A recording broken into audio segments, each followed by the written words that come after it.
Inversi temperatur adalah penyimpangan dari perubahan normal properti atmosfer dengan ketinggian.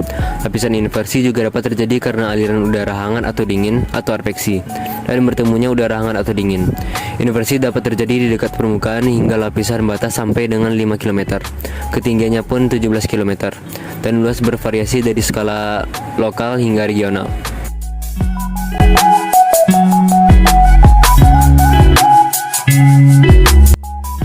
Inversi temperatur terjadi ketika udara yang berada di lapisan atmosfer lebih atas memiliki suhu yang lebih hangat dibandingkan lapisan atmosfer yang di bawahnya. Inversi temperatur biasanya terjadi pada malam atau dini hari karena suhu di daerah permukaan akan menurun sehingga terjadi pendinginan relatif di bagian bawah tanpa mempengaruhi lapisan atmosfer di atasnya.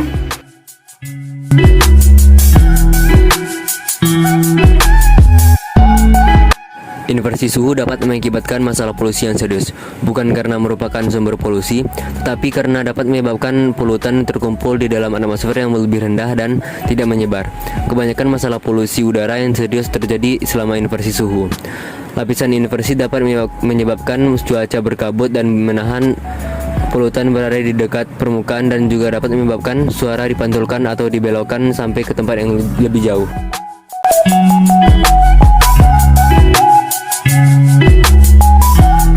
Lapisan inversi terjadi pada atmosfer yang hangat dan berada di atas lapisan atmosfer yang dingin, atau bisa disebut dengan lapisan inversi berada pada termosfer.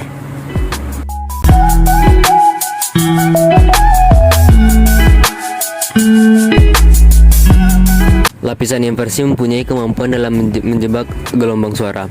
Gelombang suara yang berasal dari suatu tempat akan terdengar hingga ke tempat lain. Lapisan inversi juga memberikan manfaat dalam pemantul yang kurang sempurna bagi gelombang akustik, radio, dan juga gelombang cahaya. Lapisan inversi juga membentuk tudung atau inversion cap, kemudian menutupi kawasan. Tudung akan menjebak gas dan panas yang naik dari bumi.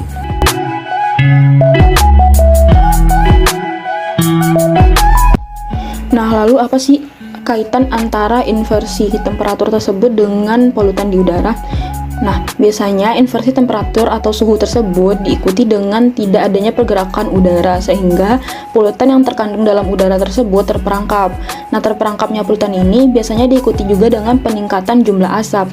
Lapisan inversi yang biasanya hangat, kering, dan tidak berawan nantinya akan mentransmisi sinar matahari dalam jumlah maksimum, dan ia akan berinteraksi secara fotokimia dengan polutan yang terperangkap tersebut dan membentuk asap dalam jumlah yang tinggi.